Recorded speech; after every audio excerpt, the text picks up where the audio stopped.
Welcome to the I Create Daily podcast. I'm Leora Alderson. And I'm Devani Alderson. We are your co-hosts on this journey of creativity and productivity. I Create Daily is for artists in every genre of creating, from musicians to writers, crafters to inventors, bloggers to entrepreneurs. I Create Daily is a movement for creators serious about your art. If you're into creating anything, this podcast is definitely for you. Thank you so much for joining us on this journey.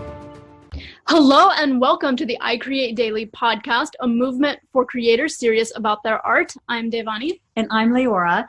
Our guest today, James Clear, is the author of Atomic Habits, the creator of the Habits Academy, and a weightlifter and a travel photographer in over 30 countries. James's work is focused on how to help people create better habits, make better decisions, and live better lives. James combines ideas from a wide range of disciplines, including biology, neuroscience, psychology, philosophy, and more. To succeed at this level requires the discipline of focus and positive habits, decision-making, and continuous improvement.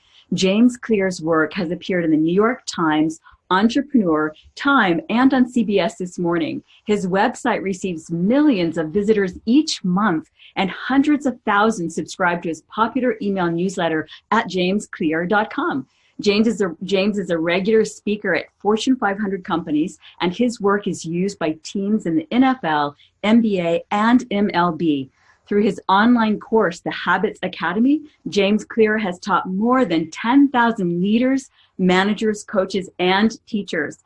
The Habits Academy is the premier training platform for individuals and organizations interested in building better habits in life and work. And we're certainly all about better habits here at I Create Daily. And with a last name like Clear, it seems that James Clear may just be living his destiny. Welcome, James. Yeah, thank you so much for having me. It's great to talk to you both. Good to see you. So we wanted to get started with how you started on this trajectory of creativity, photography, habits, leadership, and of course, how you're living this lifestyle and making it all work. Sure. Well, certain things like photography and weightlifting, which, are important in my life and I spend a good amount of time on, have just been interests that I've picked up over different years. I was an athlete for a long time. I played baseball all the way through college, so I was exposed to weightlifting from that side. And then photography, I lived abroad briefly, and when I was in Scotland, I was like, well, I should get a camera before I go over there. And I ended up taking over 100,000 pictures that first year. I just was like obsessed with it. I didn't even know that I was going to be interested in it. So that one I just kind of stumbled into. But the main area of my business is my writing. And so the work that I've done at jamesclear.com has been going on there for about 6 years, and I've been an entrepreneur for about 8 years. So you can do the math there. There were like 2 years early on where I was struggling and didn't really know what to do and just trying different ideas and wasn't sure, what was going to work and what wasn't. And now I refer to that period as the time when I incubated my skill set. But really, it was just me trying different things and experimenting and learning. And one of the big challenges I faced at that time was that I would make something and then nobody would buy it, or I didn't know, no one would. I didn't know how to sell. I didn't know how marketing worked. I didn't understand how to drive people to my work. And so I was like, well, I should read some more about that. And so I started looking into consumer psychology to figure out why would someone sign up for an email list, or why would someone buy a product? And that led me to behavioral psychology and habit formation. And then I started just kind of getting interested in that and investigating all angles of habits: biology, neuroscience, philosophy, whatever. And so that led me to the topic. And then November 12th, 2012, I published my first article on jamesclear.com. And I decided I was going to publish a new article every Monday and Thursday. So I stuck with it and did it 2 days a week for 3 years. And that was really the creative habit that changed the trajectory of my business and what I'm working on. And it also was the habit that led to me developing an expertise about habits. Very early on, I think this is true for most creatives, I had this imposter syndrome. It was like, who am I to write about this? Why would I be the expert? Yeah. And a friend of mine told me, the way you become an expert is by writing about it every week. And so I just sort of adopted that philosophy and tried to stick to the schedule. And, over the next 2 or 3 years, the site grew quickly and I kind of developed more of an expertise in that area as well. Yeah. Oh, there's so much in that that's really relevant for our audience of creatives, from making things that aren't selling to, figuring out how to create the daily habits and disciplines that help you keep making more things, especially if you keep making things that aren't selling. So we talk a lot on I Create Daily about the concept of, it's sort of like the creative side is more the right brain, but then you have to do your business in the world, left brain activities too, in order left, right, in order to walk forward, in the entrepreneur's journey. So I think that's true. As a writer, I think that there are all sorts of responsibilities a writer has that are separate from the actual work of writing. So for example, like one of my things is I think writing should be very clear and easy to understand. And that's not just like sentence structure, but also it's actually my job and my responsibility to decide what is the most important thing that the reader needs to learn from each passage. And that's separate from how talented or untalented you are as a writer, or even the topic that you're writing about. It's really a service to the reader to make it clear to them what the main idea of that section or story is. And that I think is the writer's responsibility. And I would say that it's also the writer's responsibility to get your work out to the world. It's not the reader's job to find you. It's your job to find the people who are interested in that kind of work or to reach them where they're at. So in many ways, marketing is the task of a writer or any creative. And I think that whether that is true in a factual sense or not, it's a more empowering place to approach your work from. And I think it's a better way to approach the work that you do each day. So I have seen that play out in my own life, and I definitely resonate with people who are experiencing those same struggles, because I think it's very common in the creative process. Yeah, definitely. No, that's an excellent point. And so I want to back up just a little bit, though, to how you started with your own motivation as an individual. Like, you started weightlifting, you were an athlete in sports, and so you probably cultivated some of that discipline early on through that, would you say? But just tell us a little bit about, because a lot of creatives and people in general struggle with the habit of daily disciplines, right? Yeah. I think there are a couple elements of it. One element is curiosity. And that one, I don't know how well curiosity can be cultivated. It can happen. I'll give an example of that in a second. But for me, largely, I think I'm very curious. I like learning. I like investigating or exploring new things or creating something new. And as best I can tell, that's mostly kind of like my genetic makeup or personality, is that I'm just kind of gravitate toward that. Now, you can cultivate a feeling of curiosity or the ability to be more curious. But the way to do it is a little bit effortful and challenging. So this is something I actually write about in Atomic Habits, this book that I just finished. And I call it the Goldilocks rule. And the idea is that humans experience peak levels of motivation, which I guess we could say is also like peak levels of curiosity, when they work on a challenge of just manageable difficulty. So not too hard, not too easy, just right.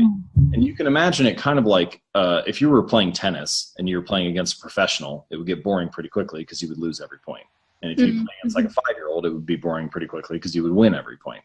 But if you play against someone who's like right around your same level, you win a few points, they win a few points, you can win, but only if you really try. It's very easy to be curious and engaged and motivated and fully invested in that match because it's right on the edge. And this is also true in education. If you're teaching really any subject, but certainly creative subjects, if you keep a student just on the edge of their ability, then they have a reason to stay motivated. But if you give them, if you give them math problems that are way beyond their level, then it's like, well, why do I even try? Like, I can't get any of these. And if you give them the ones that are really too easy, then they're like, well, now I'm bored. So it's really about staying on that razor's edge. So you can do that in creative pursuits as well. The example I often give is Steve Martin when he was developing his comedy routines and coming up with jokes. Each year that he went through like grade school and high school, he would expand his routine by just a minute or two. So he started out and he just had like 2 minutes of material. And then some early in high school, he had like a 5-minute show. But then by the time he had graduated, he was up to like 10 minutes. And so the key there is that all along the way, he was figuring out creating jokes that got some laughs. But then whenever he like kind of had that 5 minutes dialed in, he would push it up to 7, which means he had to try some new material. So he was kind of getting like 50% success. He was going to get a few laughs, but then he also had some that were keeping him challenged, and he like wasn't sure if it was going to work out. I think that's how to employ that for the creative process to keep yourself motivated. So that's the first part, I would say, of like these daily disciplines is, are you maintaining curiosity? Are you maintaining motivation with that? The second part is a little more logistical and more habit focused, which is like, do you get yourself to show up to do the work each day? Which is separate from the challenge of staying on that edge of your ability. And for showing up, different people struggle in different ways. But for myself, one of my challenges is I never feel like the work is quite good enough to publish. I feel like, the article just isn't quite finished. Like if I could just revise it one more time, then maybe it'd be ready. And to get over that little kind of perfectionism trap or this feeling like the work is never quite there, you can choose how to limit your work. And I chose to limit it by the time rather than the scope or the quality. So what I mean by that is I said, all right, a new article is going to get out every Monday and Thursday. It doesn't matter how long or how short it is. So it's not limited by scope. If I can only write 2 good sentences, then that's what I'm going to write. It doesn't matter how I feel about it. That was a huge thing for me. It's like, it's not about whether I feel good about the work. It's about whether it's a Monday or a Thursday. That's the thing that drives my actions. And then, of course, I have this internal quality bar that I'm talking about here where I want the work to be good enough. So I wouldn't really sacrifice on quality. I would just sacrifice on scope. I would say, all right, I'm going to write the 2 best sentences I can, but that's how long it's going to be. And most of the time, of course, it would end up being like a full article. But it was important for me to have that limiter there so that my perfectionism could kind of like live within a box rather than expand beyond that. And that was one thing that was really challenging for me with the book, because once I got the book deal, they were like, okay, now you have 2 years to write this. And that's like way too big for my brain. Yeah. Because then I'm like, oh, well, now I need to research everything. And like, right. and it's really never good enough. But if it's contained, if it's like it has to get out on Monday, then that's an easier way for me to get over that problem. So when you were writing your book, a 2-part question, were you still consistent with your Monday and Thursday blogging? And what new habit did you form around getting it out? Because 2 years, it's like that trick of time where it's like, oh, it's 2 years, I can like cram it all in, know, but so what habits did you set up, and did you keep your regular blogging habit that you started? Yeah, that's a good question. So for the regular writing, I did do it for a little while for the first year, and I was doing mostly research and not that much writing on the book for the first year. So it was a lot of reading, and I would write my articles. But then once the writing on the book started, I tried to maintain it, but it almost broke me because I just like couldn't fit that much creative output into a single week.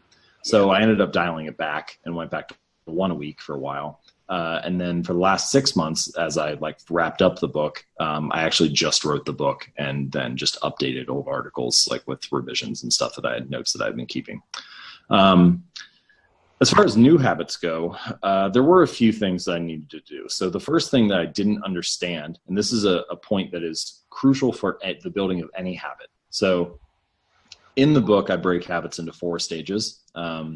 And the final stage is about the reward or feeling satisfied. And the point is that the ending of any behavior needs to be enjoyable to some degree or satisfying to some degree, because if it's not, then you don't have any kind of, it's like a satisfying ending is like a positive emotional signal in your brain that says, hey, this felt good. You should repeat this again next time. And if you don't have that feedback, then you don't like close the feedback loop and you don't have a reason to repeat it next time. So this happens all the time with products. Like, toothpaste has this minty taste to it. You don't need the mint flavor for toothpaste to work. It doesn't make it more effective. It just makes it more satisfying. And then you have this feeling of the clean mouth. So you're like, oh, I should go back and brush my teeth next time. Recently, I heard about a funny one. Some car manufacturers are now adding like a fake guttural roar to their trucks when you press on the accelerator, so it roars even louder than you would expect. Which again is the same thing. It's like, oh, it adds to the satisfaction of driving the car. Now, in personal life and daily life, when we're building habits for creative stuff, one of the challenges is that a lot of the time you go to work and you work for a few hours and then the project isn't done yet. So you don't have anything, you don't have this satisfying release of the work. And that became a real challenge for me as I worked on the book. I got to a point about a year into the writing where I was like, man, I feel like I'm just writing in a cave. I'm not getting any feedback from people, which is very different than the publishing of my articles, where I'll send it out and then immediately I'm getting emails from people within like an hour, whether they liked it or didn't or whatever, but I'm getting feedback. Mm-hmm. I didn't realize that I fed off of that so much.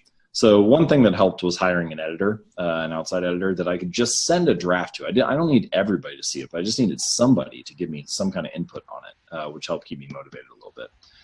But the second thing that you can do is figure out a way to, and it's really about, so let me give an example here. So most behaviors, pretty much any behavior, produces multiple outcomes across time.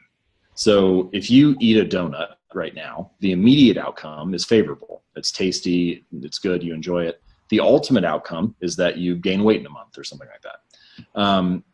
If you go to the gym, the immediate outcome is unfavorable. It's effortful, you sweat, takes a little bit of work and sacrifice, but the ultimate outcome, that you're in shape a month from now, is favorable. And this dichotomy, this balance between good habits and bad habits, is one of the great challenges that we face when it comes to building better habits. For bad habits, often the immediate outcome is enjoyable, but the ultimate outcome is unfavorable. And for good habits, it's the reverse. And so a lot of the challenge is figuring out ways. Oh, and the point here is that it's actually the immediate outcome that often drives the action, right? It's not the thought that you're going to gain weight in a month that prevents you from eating the donut. It's the fact that it tastes good now that gets you to eat it. And it's not the fact that you're going to be fit a month from now that gets you to go to the gym. Everybody knows that implicitly, but it's the fact that it requires sacrifice right now that causes you to avoid it. And so this is what I call the cardinal rule of behavior change, which is behaviors that are immediately rewarded get repeated. Behaviors that are immediately punished get avoided. And so you really need to find a way to feel successful, to have some kind of positive feedback immediately in the moment. So for writing, there are a variety of ways you could do this. One way is to use an external reinforcement. So you could say, every time that I do my task of writing, then I get to, have a latte or something like that. Or, sometimes people are like, oh, well, every time I go to the gym, I'll save $5. And then once I have enough money saved up, I'll buy a leather jacket or something like that, right? You have some kind of additional reinforcer. But I think the ultimate form of immediate reinforcement is a reinforcement of your desired identity. And so think about, as a writer, I want to be everybody, usually when people talk through these conversations, they start with the outcome they want. They say something like, I want to write a best-selling book, or I want to lose 20 pounds in 6 months. But in fact, I think it's much more useful to start with the identity that you want and build from there. So you ask yourself, all right, who is the type of person that could lose 20 pounds? Well, maybe it's the type of person who doesn't miss workouts. And so then you're just trying to foster that identity. And every time you go to the gym, you're casting a vote for being that type of person. And you get the immediate reinforcement, the immediate reward, the immediate little sense of satisfaction of I am being that type of person.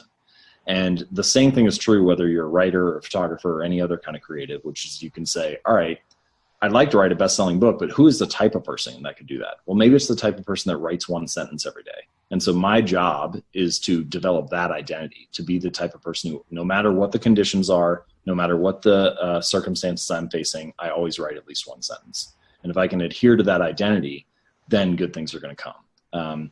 So I needed to make a shift like that as I was working on the book. I had to reinforce that identity and think a little bit more about who I wanted to be rather than what I wanted to achieve, because the achievements were years away and it wasn't enough to motivate me in the moment. Yeah, that's such a good point. Yeah, all of that. We love all of that. And it speaks to a lot to one of the things that we've talked about recently in our community is the concept of filling in the blank to the question of, when I have arrived at my goal, who will I be? Or I will be blank. So it's like, and I think so much of it, like for instance, if someone wants to lose weight, then what's weighing on their mind is I need to lose weight, I need to lose weight. And then parenthetically, therefore I'm overweight. So then that becomes the very identity that they're seeking to leave behind is the one that they immerse in every day. And so then the other side of that is, and how do you immerse in the identity of the person that you haven't yet become, when sometimes it can be hard to imagine that. You know, and part of it would seem to be based on your comments and our own experience as well. And you might elaborate on that. And that is part of the way that you begin to identify with that is just what you said. And that is to do it, to do some of it daily. Well, your habits are how you, and this is another reason why I think, this is maybe the true reason why I think habits are so important. It is true, your habits can help you lose weight or be more productive or create something you haven't created before. But your habits also form your sense of self-image. Your habits are how you embody a particular identity. So every time that you make your bed, you are embodying the identity of someone who's clean and organized. Every time you sit down to write, you are embodying the identity of a writer. Every time you go to the gym, you are embodying the identity of a fit person. And so you can sort of think of it as like every action you take is a vote for the type of person that you want to become. And it's not that habits are the only votes that you cast, like every little behavior in life matters. But because habits are repeated, just due to their nature that they happen day in and day out, they end up forming the bulk of the votes. They end up casting the majority of the votes in the election. And you only need a majority to win to start to believe that about yourself. And so I think the way to shift your identity, you don't need to like tear your identity in half and become someone totally new.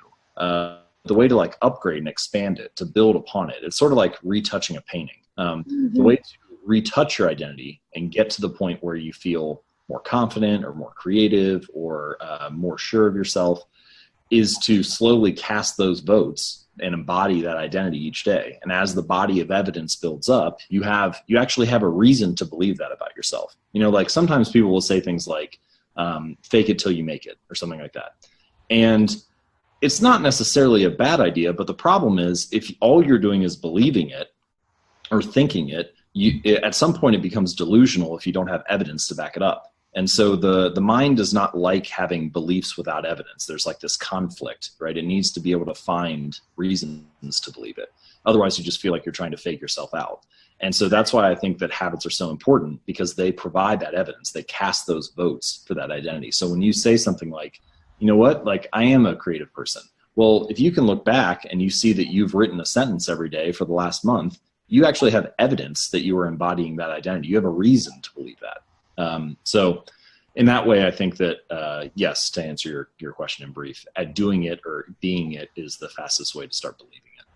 Yeah, that's excellent. So since we're on the topic of habits and your book, it's a great name, Atomic Habits. How did you come up with the title? Well, so there are three reasons that I chose the title.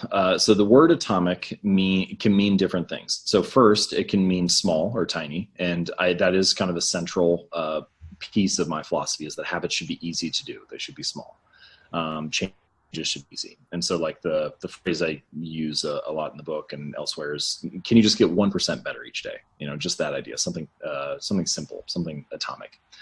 The second meaning of atomic, though, is that an atom is like the fundamental unit of a larger system. So atoms build into molecules, molecules build into compounds, and so on. And in a sense, we could say that habits are like the atoms of our lives. They're like these fundamental units, these little behaviors that we repeat day in and day out. And as you add them up, you end up with the system of your life. You end up with the result that you get. And so what you need to change is not just a single habit. What you need to change is the collection of the system. And this is something that I mentioned in the conclusion to Atomic Habits, which is that the holy grail of habit change is not a single 1% improvement. It's like 1,000 of them. It's all these little habits adding up into multiple places. And then the third meaning of atomic is that it can be the source of immense energy or power. So it can be incredibly powerful. I think that those three together kind of encapsulate the whole purpose of the book, which is if you make small and easy changes and you layer them on top of each other into a larger system, you can get a really remarkable result when you add it all together. And that's so I kind of felt like the word or the phrase Atomic Habits encapsulated that core essence of the bock. Yeah, absolutely. It also is very symbolic from the concept, the way atoms oscillate essentially. And so it's like our life oscillates around and within the habits that we create of this framework and structure, of everything that we do. That's what our life ends up functioning within. So I like that symbology and poignancy of that concept, because it really is. We are creatures of habits, as the saying goes, and they are constructive or destructive.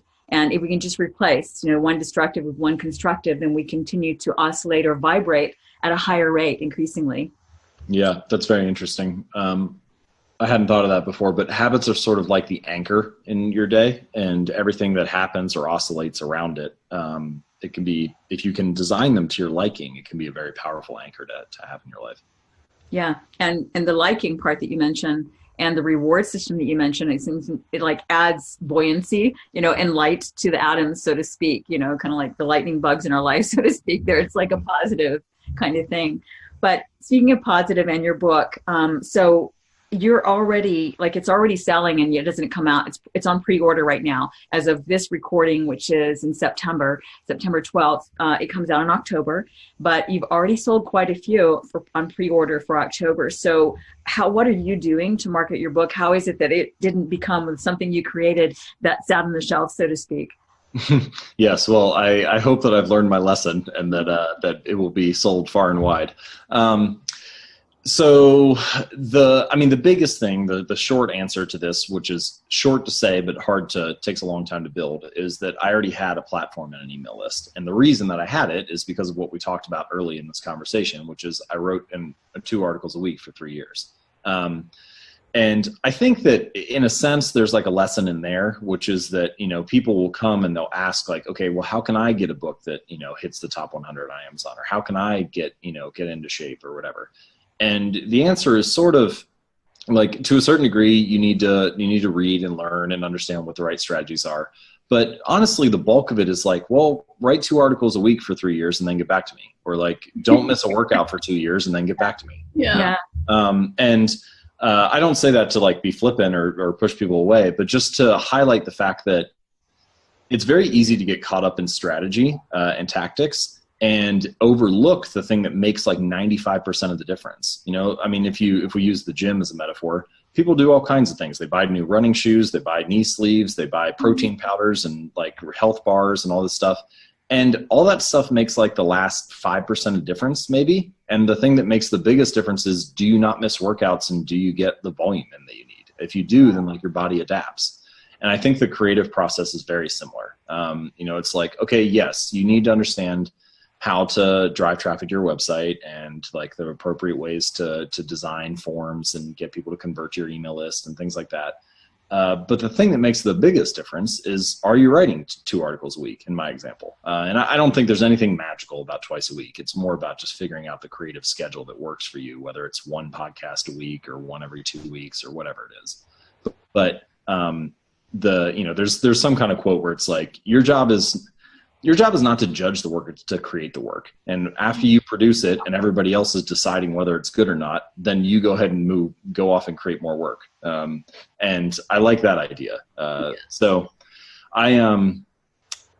because I did that, because I wrote 2 articles a week for 3 years, I had a large audience and an email list. And so when the book was announced for pre-order, I was able to email everybody. And that has been 95% of the sales have been people from my email list. There you go. So I am doing a lot of interviews and things like that as well. And hopefully those, will release during launch week and will drive some buzz. But I think that all of the interviews combined, my hope is that they will sell as many copies as my own email list will. And so like, just to show you maybe the power of that, of taking the time to write for 2 years to build up, or 3 or 4 years to build up your own audience. Yeah, that makes so much sense. Now, so backing up a little bit, when you left this country and started traveling abroad, and you ended up discovering photography as one of your that you were passionate about, that was before your blog, right? Yes. Yeah. That's before I started. So how did you end up being in that position of, that enviable position, really, of being a globetrotter, a world traveler, and then ending up getting into doing photography, following some passions, discovering passions, and then are you also selling that photography? So all of that picture we're very interested in. Yeah, so I have sold a few prints. I have hesitated to branch out as a professional photographer, partially because, just from a high level, I like to view life as like a series of seasons. So the question I ask is like, what season am I in right now? What should I be focusing on for this? And that helps me because I have a lot of different interests. And so I very easily could like get scattered and try to do like too many things at once. But the season that I'm in right now is I should be focused on writing and business. Those are kind of two major things. And then the other big thing for me for this season is like my health and weight training. And so those are like where a lot of my energy are going right now. It's a very light season for, say, family. I don't have children yet, so at some point I'll have kids. But when I do, that's going to be a very different season. It'll be much less career focused and much more family focused. And being able to compartmentalize things like that helps me. It helps me not feel like I'm missing out on opportunities, but just like I need to wait for a different season. Mm-hmm. And I think it's important to note that it's not just things like family. It's also other career stuff or personal stuff. Like, I don't know how to read music. I would love to play an instrument or do something musical, but I haven't done it all. And the amount of time that it would take me to learn that right now would really take away from the other things that are in this season. And so I would love to do it, but I just need to put that on the back burner for the time. Yeah. So to answer your question for photography, I've decided that like this isn't the season where I'm going to be a pro at that. I'm just going to continue to do it for fun. But before I started writing, that was more of a photography season for me. And so when I fell in love with photography, I moved to Scotland and lived there for 6 months. And I was just, I didn't have a ton of money or anything. I just finished grad school. Like I was just a student. I was just in my early 20s. But living cheap was not, it was no object to me then because I'd never had money, so I didn't know any different. But so I was over there for 6 months, and that was kind of where I got hooked on it. And I did all the normal budget stuff, stayed in hostels and bought, like I went to Norway, but the flight I bought was on Ryanair for like $19 round trip. So I was like, how is this even possible? Is this an actual plane? Like, anyway, it was all stuff like that. Yeah. So I did that for a little while, but that was when I got hooked. That was the first time I had ever been abroad. I didn't have a passport before that. I had never gone outside of North America when I was, for the first 20 some years of my life. So, but once I got hooked, then I was like, oh man, I need to figure out a way to do this more. And so then the next year I started my business. And so I had those 2 years where I was just like struggling and trying to figure out how to make it work. And during that period, the only times when I traveled were when somebody else comped it for me. So I would like apply to a competition or a business competition and I would get that. And so then I got to go to Switzerland, or I would apply to, some other conference for entrepreneurs, and they decided to sponsor 15 entrepreneurs from the US to go over to Russia. And so I got to go to Russia. So stuff like that. But then after things started clicking a few years later and the business started making money, then I could afford to go on my own trips. And so now I try to do this. Let's see, this year I've been to 5 countries. I try to do 3 to 5 a year. And almost always they're organized around some kind of photo that I want to take. So this year I've done Argentina, Brazil, Chile, France, and what am I forgetting? Japan. And those were incredible. So I kind of have a backlog of photos now, and I'm building up my portfolio. And then if at some point in the future I decide I want to be a professional photographer, whatever that means, I guess just selling my prints or having a gallery or something, then I'll have more of a backbone of work to utilize for that period. But that's kind of how photography works into my creating and life for now. Yeah. And you saw his Unsplash. You were talking about your Unsplash. I'm sorry, not Unsplash, your Instagram account. Yeah, sorry. Yeah, I know, we were looking at that, and I love the one you took. You took a series in 2014 of the paint and dye they use. Oh, yeah, in Morocco. Yes, in Morocco, to paint all the houses and stuff in the buildings. That was amazing.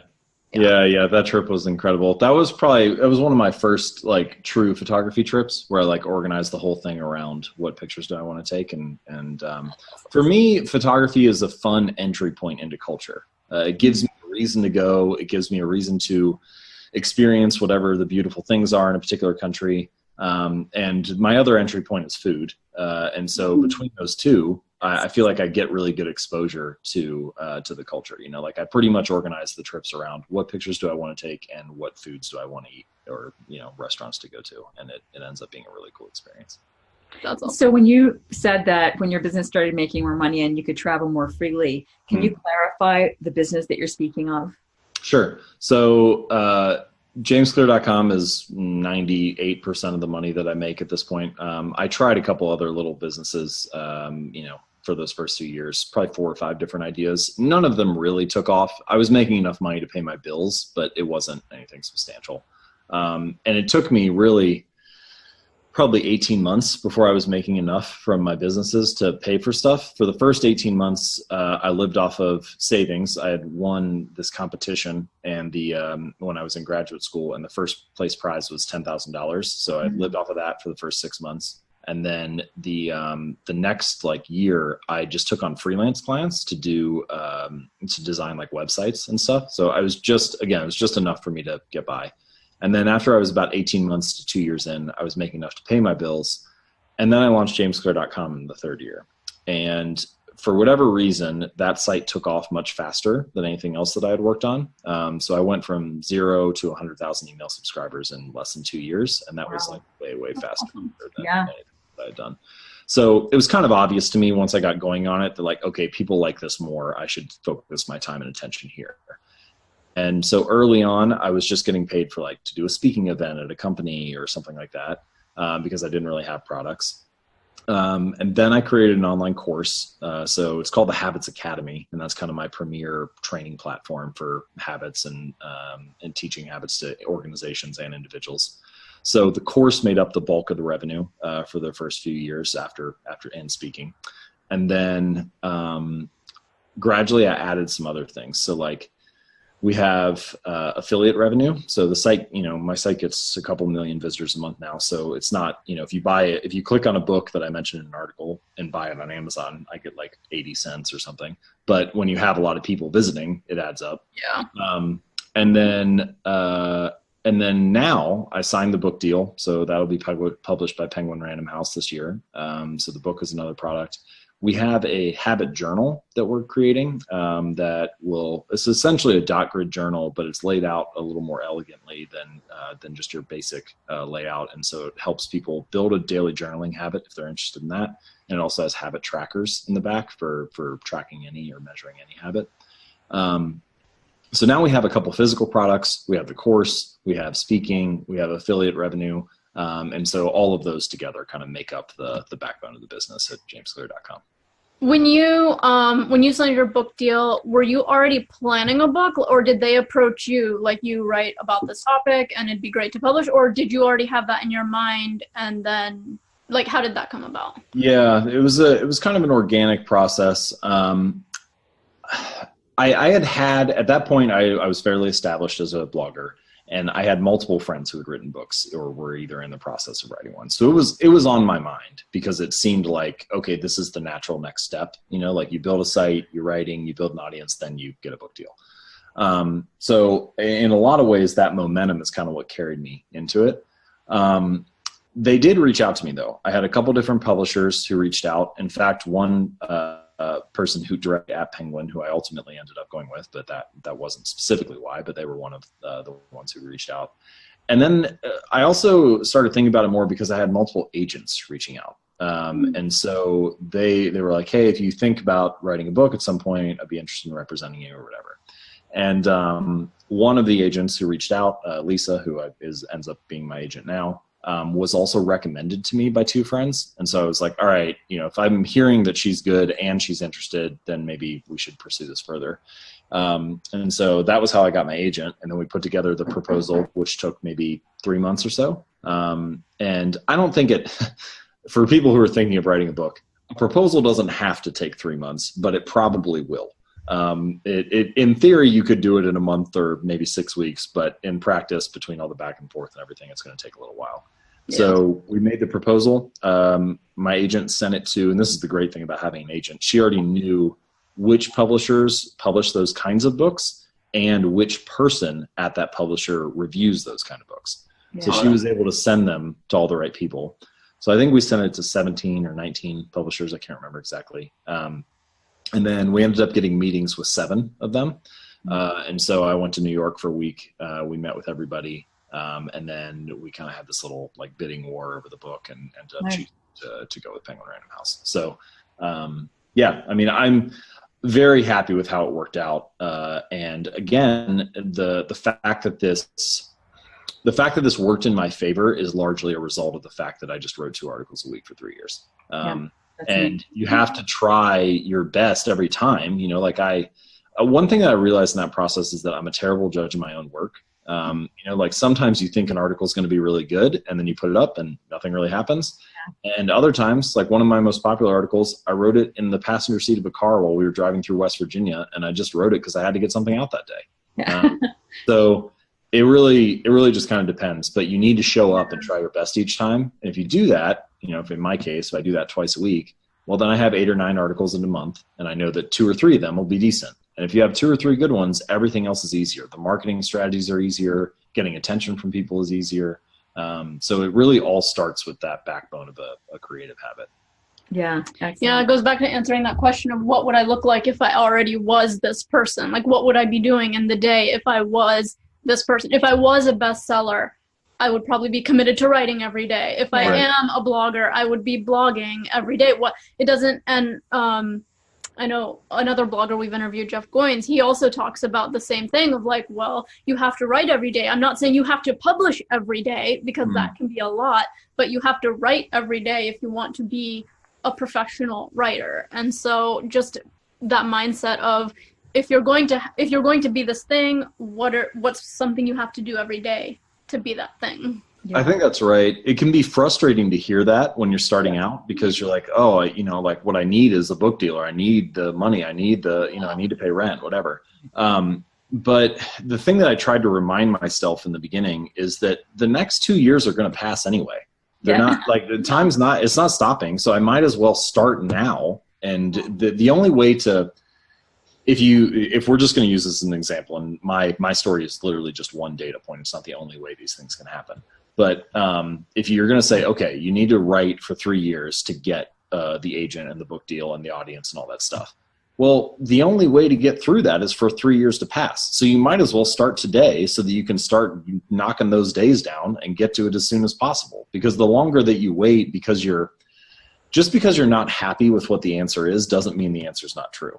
So just because you're annoyed with the fact that, oh man, now I need to like put in, and I think about this a lot when I, like I would love to, for a long time, I told myself, oh, if I could just get featured in the New York Times, then I would be like set right then, which of course is not true at all. But for a while I was a little bit annoyed because I was like, I don't know anybody at the New York Times. So how am I going to get to know these people? How am I going to figure out who the editor is or whatever? And the answer is, well, that takes work. You need to figure out who those people are, and then you need to try to figure out how you can get introduced to them or how you can share some of your work with them or whatever. And I would realize like, man, this is going to be this process is going to take a few months, but a few months are going to pass either way. So you might as well get started on building those relationships the right way, the slow way. And then 6 months from now, you will know somebody at the New York Times. And now I've been fortunate enough to be featured in there 3 or 4 times. And I can tell you, it most certainly does not just change your business. It's a nice spike for a day or two, but then things go back to normal. But yeah, I think that general philosophy of time is going to pass anyway. So let me carve out this like small positive gain each day and just let those accumulate and compound for me rather than trying to look for a quick fix, which is probably just going to end up wasting time in the long run. Yeah, sure. That's profound. That's excellent. So since you have this huge following, you have a huge email list, over 1 million visitors to your site each month. Why did you decide to go with a publisher versus self-publish? Yeah, so that's a good question. I debated this question for like a year. So I signed the book deal probably a year later than I could have or should have. I think it ended up working in my favor, actually, that I procrastinated on it because then the audience was larger and so they were more interested than they would have been otherwise. But there are a lot of good reasons to sign to self-publish rather than to sign with a traditional publisher. And I don't know, things are changing quickly. If you would have asked me this like 2 years ago, I would have said it was probably in favor of self-publishing. And then now I kind of feel like the traditional publishers have wised up a little bit.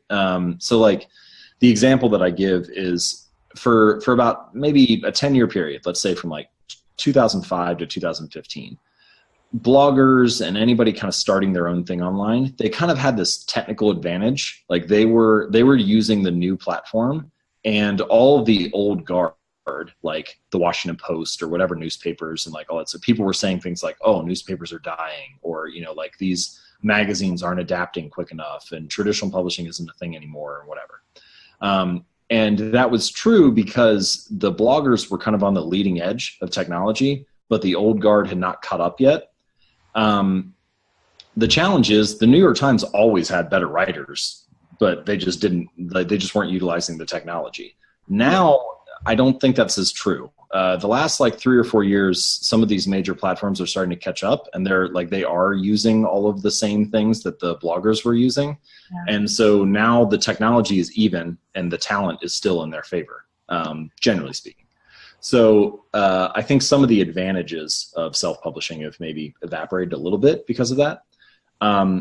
That said, I think that whether or not you should do a traditionally published book is very contingent on your personal platform. And I think the reality is for most people, it probably makes more sense to self-publish than to traditionally publish. If your audience is not that large, then it's unlikely that your book is going to sell an insane number of copies. So it probably makes more sense for you to make as much per copy. And the way to maximize that is by self-publishing, not by traditionally publishing. If your audience is not as large, then traditional publishers are not going to be as interested in you from the start.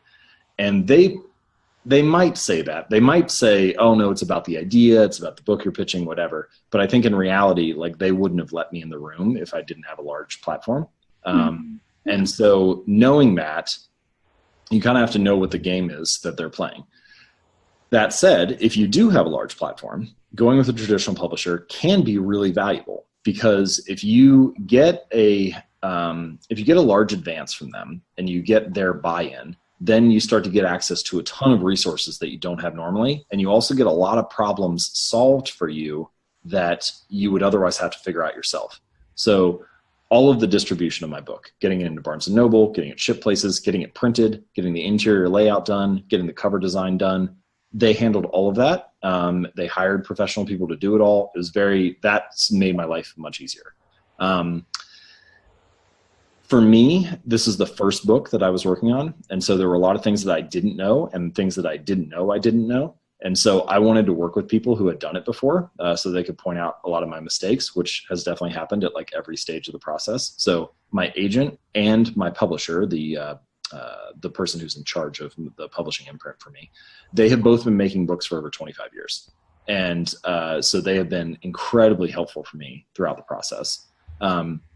And then finally, you just get money that you wouldn't otherwise get. So, my book has a marketing budget from them. So they're going to be buying ads for it or promoting it in different ways. And that money would otherwise have to come from my own bank account if I was self-publishing. Yeah. So those are, I think, some of the advantages. And then maybe the biggest advantage is that when you get an advance, you sort of get to press the easy button on the money in the sense that you get it up front.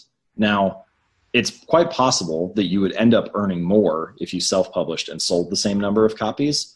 But in reality, selling tens of thousands of anything is not easy. And so you just don't know. And so in a sense, it's a way for me to say, all right, I'm going to spend 3 years on this creative project, and at least I know it's going to be worth it financially to do that. Whereas with self-publishing, you're taking maybe more of a financial risk, and you have to come up with other reasons for doing it. Maybe you just say, look, I just really need to get this idea out. It's very important to me, so I'm going to write it whether I make a lot of money from it or not. But a traditionally published deal kind of helps take a little bit of that risk away. So there are advantages, but I only think those advantages are there if you can play the game the way that they want you to play it and to have a large platform. Otherwise, it's probably better to self-publish. Yeah, that makes so much sense. And and also considering the smaller percentage per book that you get when you go through a publisher, is basically what you would be or should be expending if you were marketing it, if you had to do it all yourself anyway. That's actually an interesting way to think about it. Maybe you give up 30% of the revenue or something by signing with a traditional house, but you should be spending 30 cents on every dollar marketing it to begin with. Yeah. So maybe you end up back where you were to begin with. Yeah. And for you in particular, working with corporations and your course, as well as your speaking engagements, paid speaking, to have a traditionally published book will help because the corporate world is still in that more traditional for the most part? Yeah, it is interesting. Obviously I haven't seen that come to fruition yet because the book is just launching now. But my hope is, yes, my speaking rate will be able to increase. The amount of interest will increase as well. And I will say, as much as I didn't want to believe this early on, because when I was wrestling with should I self-publish or should I traditionally publish, people would say things like, oh, but there's like this brand cachet of publishing with a big house or whatever. There's this, this status symbol of that. And I would say things like, what's the latest book you read? And then they would say, and I would say, who published it? And no one would ever know because nobody has any clue what the publisher is of the book that they're reading. Right. And so I thought this is just kind of made up. Like I don't know that publishers actually have this weight. But I have to say that having gone through it now, every single time I mentioned in a conversation that Penguin Random House is publishing this book, it has served me well. If I have to interview, I had to interview a bunch of researchers for the book. I sent out, maybe emails to 30 or 45 different interviewers. Every single one of them said yes. I didn't have a single person turn me down once I said, like, I'm working on a book for Penguin Random House, blah, blah, blah, blah. Yeah. In conversation, just this last weekend, I was at a wedding, and I was talking to a guy who runs a podcast there, and he found out that I was writing a book, and then, we were talking about it, and he's like, oh, are you self-publishing traditional? And I said traditional, and then eventually it got to the fact that Penguin was publishing it, and he was, like, blown away. And so I don't know. I didn't want to think that there was a status thing there or a credibility marker there, but in certain circles, it does seem to still matter. And I've gotten 2 speaking events now, basically, I won't say just because of that reason, but like that definitely helped. It's like another, like, sort of like a lot of entrepreneurs, we don't like the fact that some of the initials behind the name make a difference in the perception of somebody, but they do. Like, that's the reality. They're kind of like branded things, like PhD, doctor. Those things are branded to mean very prestigious things. Like, you worked this hard to earn that title. And it's also probably a little bit different when publishers come to you, as opposed to you trying really hard to get noticed by a publisher, because it does often indicate that you've probably put in quite a lot of work to build a career that a publisher says, hey, you probably have a really good idea. You have a platform, you've built a platform, and it just sounds like when they come to you, it just sounds like you're obviously dedicated. You have an expertise, and you have a platform that this prestigious institution wants to publish, Yeah, it's kind of like a little bit of a third-party approval. Like it's not just me saying, hey, look, I wrote this. I promise it's really good. It's also like, oh, no, somebody else said that it was good. So it's a qualifier. Right. Yeah. Anyway, so that's been interesting. So I would say that it's hard to quantify that. Like, what is that really worth? Is that, is that worth the lower royalty or whatever? But it's definitely a positive. It's definitely a positive effect, like in the author's favor.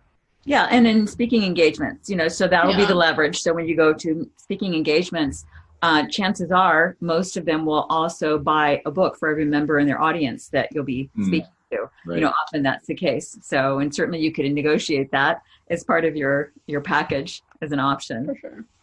Yeah, so there are a variety of options that become available outside of the book itself making money. Like it's some people just call it, book as a business card or whatever. It's like the entry point to the rest of their company. And I'm not solely focused on that because I do the biggest thing for me is I just want to share ideas that are helpful, and books are a really good way to do that. And so in a sense, the book actually is kind of the most important thing for me. It's not just like a business play to something else, but I do think there'll be some like ancillary benefits elsewhere, and hopefully the whole system will like feed off of itself. Yeah, definitely. If we could go back a little bit to your starting out and, building and, doing the daily thing and the daily blogging and slowly building your site. It's like, what is the 1 or 2 or 3 things that you could say that you did that was the most contributive toward the growth of that site besides the daily habit? Well, I like to break it into like 3 categories. So the first category we've already talked about, and that's the most important one, which is content. And so that's mostly about showing up and, and writing consistently or creating consistently. The second category is design. And design, it kind of serves 2 different purposes for me. And first of all, it's like a way to serve the reader. So really good design is invisible in a lot of ways. My site is very minimal. It's basically just text and a white background. And the purpose of that is because I want the ideas to lead the way.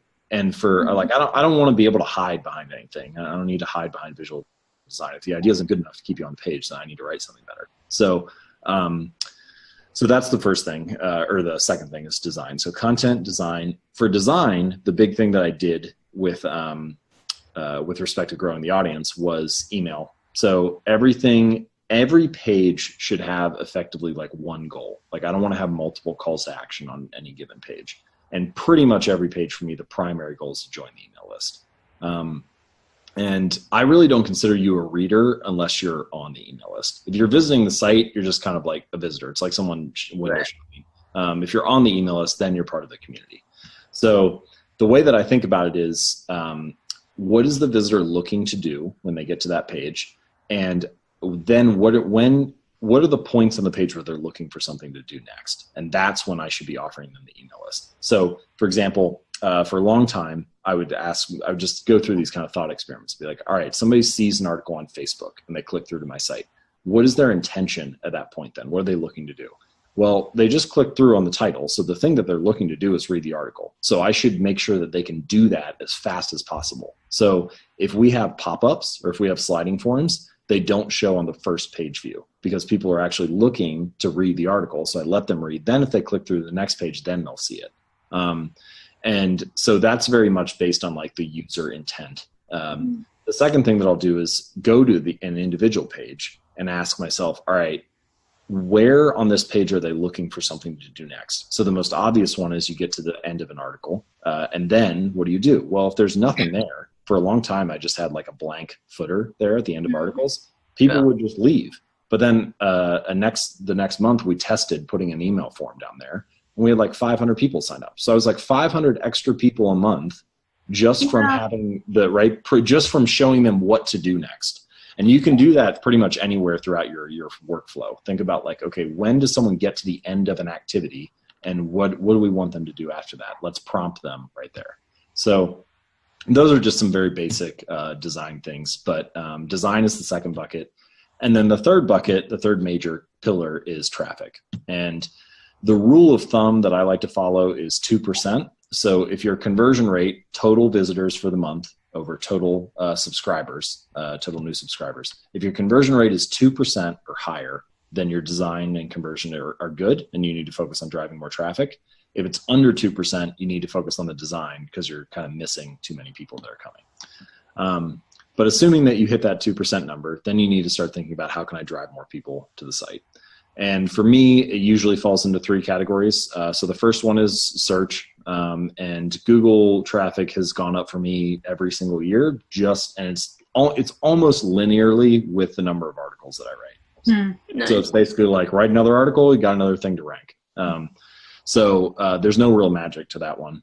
So James, let me interrupt for a second. Are you consciously using SEO, or is it just more of the quantity and quality of content? I use the Yoast SEO plugin for WordPress. I don't know how many people are familiar with that, but it's just an extra plugin that you can add, and it doesn't do anything to the post. It just reminds you to look at certain things. Like it reminds you, okay, what is your keyword for this post that you're focusing on? What do you have the keyword in the title or in the subtitle or mentioned a couple times in the article? Stuff like that. So it's just it's almost like a checklist that helps me stay on track. And that is really all I do. I only do internal stuff, so stuff on our site. I don't do like the external, like link building or things like that. So then the second thing, so the first category is search. The second category is social. For me, this just hasn't been as big as it has been for some of my friends. Like I have some friends who they get 40% of the traffic from Facebook or something like that. And it just hasn't happened for me that way. In total, if you add all of them together, Facebook and Twitter and Instagram and everything else, it's about 20% of my traffic. Facebook still makes up the bulk of that for me, but of course they're changing constantly and adjusting their algorithms and all that type of stuff. So it doesn't drive as much as it used to. I haven't really figured out the social game. I don't really have much to share on that other than like, I just share my content on those sites and sometimes people follow and share it, but like, I don't I don't have a deeper strategy, and I also don't have the results to talk about it either, because it's not like I don't have like 1 million followers on anything, or a ton of people driving traffic back or anything. But the third category, and the final thing that I've done that has worked really well for me, is partnerships. And so I have partnered with places like Time or Entrepreneur or Business Insider, and those sites will republish some of the articles that I write on my own site. And whenever they do that, I ask for them to include a link, or to include like an author bio, or to keep all the links that are in the original article, all that type of stuff. And all of that leads to additional clicks back to my site. Awesome. And the nice thing about that is that if, say, for example, the author bio on one of those republished articles, I will just direct people straight to the newsletter page. So it's just jamesclear.com/newsletter. And the reason I do that is because they just spent 5 minutes reading an article for me on that platform. I don't really need to convince them to like the content anymore. They don't really need to browse. They can just go straight to the email list from there, because they're already qualified. Good point. Yeah. So, and you're being endorsed kind of by whoever's republishing you, which they probably already trust if they found it. True. Yeah. So I don't need to like send them to the homepage and be like, well, see if you like it. So in that sense, I just try to drive them straight to the email list, and that has led to less traffic than the search engine and social stuff, but it's led to more conversions, so a higher percentage of conversion there. So those have been the primary ways, or primary things I've done to grow the site. And how do you partner with those kinds of sites? Yeah, it just depends on each site, but most of the time it's just an email from me to the editor. So I'll go to the site and look at what vertical they have that's relevant to what I write about. So, it depends on the site, but some of them have like, say, a health vertical, or some of them have a productivity and business vertical or something like that. And I'll try to find who the editor is for that. If I can find them and I can get their email address, then I'll send them an email directly. When I can't do that, I'll try to see if somebody else that I know has written for them previously. So this is how, for example, I got in touch with Entrepreneur. A friend of mine had already written for them. Mm-hmm. And so I went to him and asked if he would be willing to provide an introduction. And then the third option, which is the slowest of them, but I have done this once, is I didn't know the editor and I didn't know anybody who had written for them, but I couldn't find the email for the editor, but I could find the email for someone who had written an article for them that wasn't on staff. So I emailed that person. We chatted on Skype like 3 times over the next couple months. Then once I felt like I was friendly enough with them, I asked them to make the intro to the outlet. So this kind of comes back to what we talked about before, where it's like next 6 months are going to pass anyway. So might as well start building those relationships. So it can be a slow process sometimes, but that's usually how it goes. Yeah, that makes a lot of sense. And so have you done any guest writing, or has it just been that way by them sharing what you already have on your site? I came to the conclusion that so a previous site that I'd worked on, I built that email list up mostly with guest posts. And I came to the conclusion that was a really bad strategy for me because I had to end up choosing. First of all, I could write 1 or 2 good posts a week, but I couldn't write 10, so it didn't scale. And I had to end up choosing, do I write 2 articles for outside outlets, and I ignore the email list and the audience that I already have? Or do I write for the audience I have and then like sacrifice marketing and growth? Yeah. And so I decided that republishing was a good solution to that, which is I'm just going to write the 2 best articles I can write each week. And then whatever the best ones are at the end of the month, I'm going to reach out to these outlets and see if they'll republish them.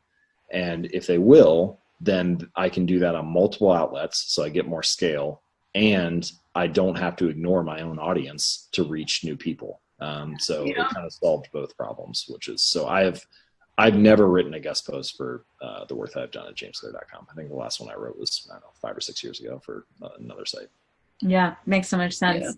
Yeah. And that's a really good point too, because so many people are getting onto the guest posting bandwagon. And so you get like 1 million emails. I'm sure you get them too, to your website, of somebody saying, hey, I saw your article. Can you link to my thing? Or can I guest post for you? And most of the time it's either irrelevant or bad content, like no offense to writers out there, but it's not in alignment with what you're publishing or could spend time doing. And a lot of times our experience, we've had to like heavily edit their work to get it to our specific standards and what we're okay with publishing. And Yeah, so I mean, this is a good point just to reference in general, which is do your research. Put it like don't send template emails or fire stuff off too fast. I mean, I'll get emails from people asking to guest post, and what I want to reply is like, why are you reaching out to me? Because I've never run a guest post. So like, it doesn't take much time. I mean, you could in 5 seconds, you could just look through the article or the archives and see in 3 minutes that I've never had anybody besides myself write an article. So like, it's obvious this would not be a good pitch. But yeah, putting a little bit of extra effort in and making sure that each email is like customized to that person is time well spent. Yeah, definitely. We're over time. Do you still have about 5 more minutes? Yeah, I can do 5 minutes. Okay, cool. Because we really wanted to also know, what daily habits do you have? Like, you told us what you did for the blog. You told us what you were doing for the book. So what is your day in and day out kind of daily habits that really work for you? Well, so I kind of structure habits into 2 categories. So the first category are habits that once you automate them, you don't really need to think about them anymore. So, tying your shoes or brushing your teeth, or you unplug the toaster after each time you use it, or whatever. I don't really need a process of continuous improvement for those things. Like I don't need to endlessly refine my shoe tying technique. So for that stuff, for like the fundamentals of life, I just try to get it built and then I don't think about it again. So flossing is a good example there. Recently, in the last couple of years, I've added flossing as a habit, and now I just do it automatically and I don't really think about it at all. But then there's a second category, which are things that it's maybe 2 or 3 areas of life that you are interested in continuously improving and that you really want to focus on. So writing is one for me, weightlifting, and photography. Those are probably like my 3 big ones. So for those, I'm approaching those habits in a different way, because I'm not just looking to like do the same thing over and over again. I'm looking to tweak it and refine it. And I think that people might be surprised in how unstructured I am, given that I talk about habits a lot. Like, I think sometimes people think I'm just like, one habit after the other or something. But my favorite thing is to have an empty calendar day. I want like nothing. So I spend a lot of time reading. That's like kind of the meta habit that drives all of those 3, because I can either read about how to be better in the gym, or how to take better photos, or how to become a better writer. So that like leads into all of those areas. The habits that I follow creatively, I kind of view them as the phrase I like to use is a decisive moment. So there are maybe 5 to 10 decisive moments throughout your day. And each of those moments are kind of like a fork in the road. So for example, there's one every night around 5:15, my wife gets home, and either we change into our workout clothes and go to the gym, or we like sit on the couch and watch The Office or something. And it's really about that moment of changing into our workout clothes. That's the decisive moment that determines the next like 2 hours. If we do that, then we're going to go to the gym. I'll get under the bar, I'll do the workout. Like everything else is already kind of pre-decided. There's the same one or a similar decisive moment early in the day for me. Like I get down to my office, and either I open up Evernote and I start working on the next article, or I go to ESPN and like read the latest sports news for 45 minutes. And it's really whatever happens the next hour is really about the first like minute or 2 minutes of that decisive moment. And so the way that I think about these bigger habits, these ones that are important for me to refine and improve, is how can I just master a few of these decisive moments to make sure that I'm showing up each day? And so I think you can apply this to pretty much any habit. You can scale it down to what I call the 2-minute rule, that you basically take whatever habit you're working on, whatever thing you want to accomplish, and you just scale it down to the first 2 minutes, and you just focus on mastering that. Do 30 minutes of yoga becomes take out your yoga mat, or read 1 book every week becomes read 1 page. But like whatever you can do in 2 minutes. And if you can master that decisive moment, then a lot of the time the momentum just carries you into the rest of it. And so when I think about kind of those bigger habits that I have each day, or those important areas, it's more about making sure I get started, or optimizing for the starting line, that decisive moment, and letting the rest come from there. That's so true, because you never think about what you need to do when you're doing the thing you need to do. It's all the stress beforehand of like, should I do this or should I do that? Or so it's just eliminating the pressure of choosing everything. Like, I need to do this thing. And breaking it down, like the bringing the mat out or the shoes kind of thing is like you were saying, is breaking it down to the atomic level, basically. What I find is that when people build new habits, even if they know, a lot of people have heard similar things like you should start small or something like that. But even when you hear that, it's very easy to start too big. So people will say things like, oh, I want to go for a run. I want to build a habit of running 3 days a week. But I know I should start small, so I'll only run for 15 minutes. But even that's like way too big. Actually, what I'm talking about is like you put your running shoes on and you step out the door. That's the actual habit. So a habit, if we're being technical about it, a habit is a behavior that you can do automatically or without thinking. And so it should be so small that you can automate that. It's kind of like an entrance ramp to a highway. You just want to automate the entrance ramp to the behavior. And then once you can do that automatically without thinking, well, then all of a sudden you're already moving in that direction and it's easy to continue. Yeah. And so the more that it's very unlikely that most, especially with creative processes, I mean, they're effortful. Writing is hard, like it's not going to be automatic. You're not going to do it mindlessly. So, but the more that you can automate the beginning, the more you make it easier for you to like show up and have the motivation to do the hard work because you're already going. So I think that's kind of how to utilize habits and maybe the creative process effectively is habitualize the start and then just do the work after that. Definitely. That makes so much sense. So do you have anything that you struggle with at this point where you are? Oh, for sure. I mean, there's all kinds of things that I'm, challenged by or struggling with. One habit that's eluded me for whatever reason is sleep. So I have this cardinal rule where I like don't cheat myself on sleep. So I make sure that I sleep 8 or 9 hours a night. And it's really important for me to do that. But I have trouble powering down. So a lot of the time I'll be working 10, 11, midnight.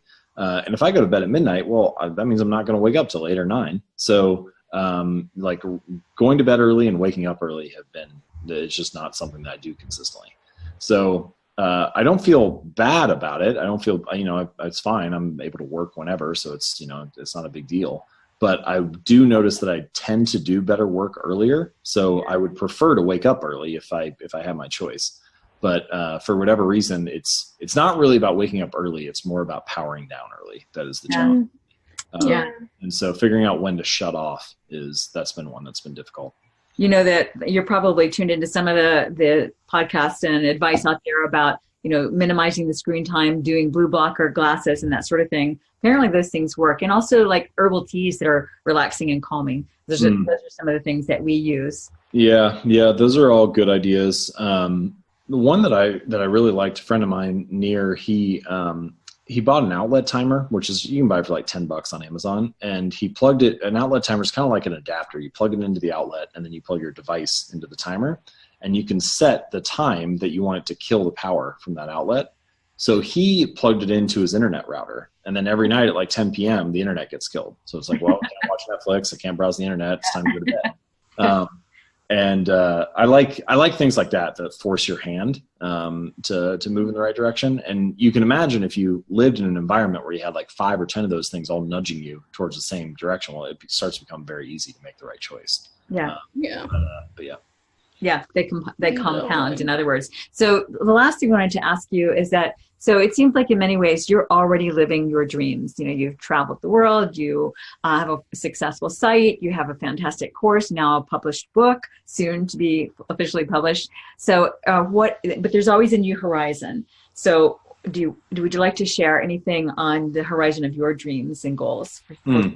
Yeah, well, thank you. It's a good reminder. I am very lucky and I'm in a great position. So it's nice to be grateful and reminded of that. I have a couple things that I'm working on next. So we're launching this habits journal that's coming in January. And so then we'll have 2 products that I think work really well together. We'll have the book, which explains how habits work. And then we'll have the journal, which like really helps you implement a lot of those ideas. So I'm excited about that. But then I'm also excited to investigate some new topics. Like I've been writing about habits for a couple of years now, and I think they're incredibly important, which is why I've spent so much time on them. But there are also some other really important things. Decision-making, for example, is something that's interesting to me. I've been doing some thinking and writing about consciousness, and I'm not sure exactly how that's going to integrate because so far my style has been to be very practical and actionable. And I don't know if my thoughts on that, I feel like they're more theory maybe than action. So I don't know, but I may investigate that some more. And then the third thing that I'm really interested in is what I guess, for lack of a better term, I would call systems design or incentives design. So like one of the theories that I'm playing with, like you could take like a dictator from another country or pick some dictator from history. And if you took them and plucked them out of their environment and put them into the system of the United States and made them like Secretary of State or something, it would be the same person, but they would not be able to operate the same way. The system would prevent them from being a dictator. They would be ousted from office or tried in by a judicial hearing or something like that. Like it wouldn't work. Mm-hmm. So it actually, you could have the same evil person in that sense, but you wouldn't get the same outcome. And so it makes me think about that systems design is actually incredibly important. And so like the creation of democracy, or of the, in this example of like the United States government and our checks and balances and things, that might have been the most important choice, even more important than whoever happens to be in a given role or position or office at that time. Yeah. And I think that same thing can extend to businesses. It can extend to nations. It can extend to markets. So you look at things like cryptocurrency or Bitcoin or things like that. It's just a new system that's been designed. Right. And based on how the system is designed and how the incentives are aligned, you get very different behavior, even with the same people. So I'm really interested in that, because I think that could be like it almost might be like the meta solution to many of the problems that we have. Like a lot of times you think you're treating the problem, but it's really a symptom of the system. Mm-hmm. And so if you can adjust the system, you get a very different set of behaviors. Yeah. We've talked about that a lot too, along the lines of like different religions or the ideologies that people believe. If you were to pluck a baby who was born in a specific environment and grows up believing a specific political belief, religious, whatever, life belief, and you were to take that baby and put them in a completely different environment, they would grow up to have this whole different set of beliefs potentially, and yet they would still be the same soul, but just a whole different person. In a sense, you could do that across history as well. So generally speaking, scientists think that anyone born in the last, say, 20 to 50,000 years is biologically basically the same as we are today. Mm-hmm. So you could take someone who was born 10,000 years ago and put them in, have them adopted by a family today, and they would grow up like any other kid in that school or whatever. And the only difference is that today we have inherited all of this knowledge from all the people who lived previously to us. Mm-hmm. So all of the inventions, all of the ideas, everything that's taught in schools and you can read in books and so on, you're inheriting that knowledge as someone who was born in this time.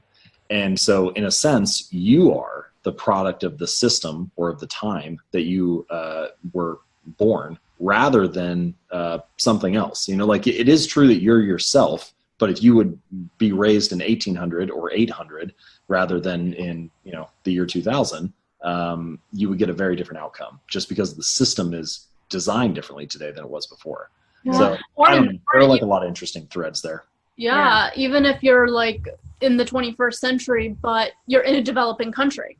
It's a whole different experience. Right. They're a couple decades sometimes or, whatever behind the quote modern day. It's still the same year. It's just that they have a whole different filter and outlook on life and the daily routines of what they have to do.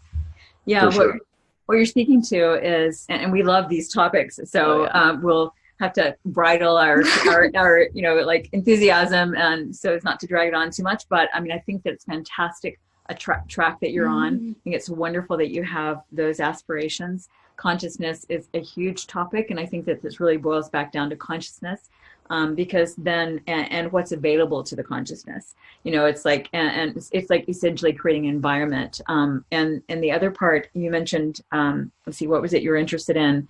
Consciousness. Oh, systems. So really, it's like we focus a lot on goals, and so goals become, once you do goals on a regular basis, then you create and cultivate the habit of creating goals that you work toward achieving. And once you, like your habit of writing, that was first a goal, that became a habit, that became a way of life, that became the system. But what you're talking with, back to the belief thing or the consciousness, is, and there are several things. One is self-awareness. How do you teach awareness? How do you teach self-awareness? That ties in with consciousness, right? So it's like, those are big topics. Like we'll link to one of the articles that we've written on that topic. So Devani was adopted from India. So if she weren't here, with us then and us doing this program together, or this, the website, this podcast, what have you, she would probably be cooking over a fire outside, squatting down. She would have been raised in a village that wouldn't have had access to all the things that she has access to. But the consciousness is still the same entity, and it was exposed to so many different opportunities, and it, has risen to the opportunity, so to speak. It's an interesting way just to think about your habits in general. You are this internal organism that is exposed to certain external stimuli. And depending on what external stimuli you are exposed to throughout your life, you choose different paths to solve the problems you face. Yes. Many times those solutions to the recurring problems that you face in your external environment, we just call them habits. But depending on what you're exposed to, you come up with very different solutions. So yes, very different. And it ties in with your decision points. Like that's a huge decision points and opportunities. So yeah, that's huge. And for next time, I guess we can explore that part further next time. Well, thank you so much for spending this time and sharing your knowledge, your experience, and your wisdom with us, for being a force for good and good habits in the world, for the clarity that you bring to the podcast, to the interview, and to your own site and to people. Because what we see a lot of, and this is one of the things I meant to mention earlier, is that back to the decision points, a lot of people in our audience have a hard time deciding which goals to prioritize, and so, there's something there. I was surprised to discover how pervasive that is, like with all the opportunities before us, how to make that decision. And you certainly are someone who not only has done that, but know how to teach others how to do that. Yeah, well, thank you so much. I appreciate the opportunity, and I'm excited to share some of these ideas. If folks are interested in the book, atomichabits.com is the best place to go. There's obviously you'll find the book there, but there are also some extra resources that are there. So a few bonus chapters that are not included in the book itself, a couple templates and exercises for implementing some of the ideas. But so atomichabits.com. Thank you. We'll definitely link to that in the podcast, and also you have some great videos that are already on your site as well. So we'll definitely link to all of that. But thank you so much, James. Bye. Awesome. Yeah, thank you again. Appreciate it. Bye. Thanks so much for joining us for the I Create Daily podcast. Please let us know what creatives you would like us to interview and what topics you would be interested in hearing more about. And if you enjoyed this show, please leave a review on iTunes. We value your feedback. We read all the reviews, and it just helps us get the word out on the I Create Daily podcast. Thank you so much. Thanks so much.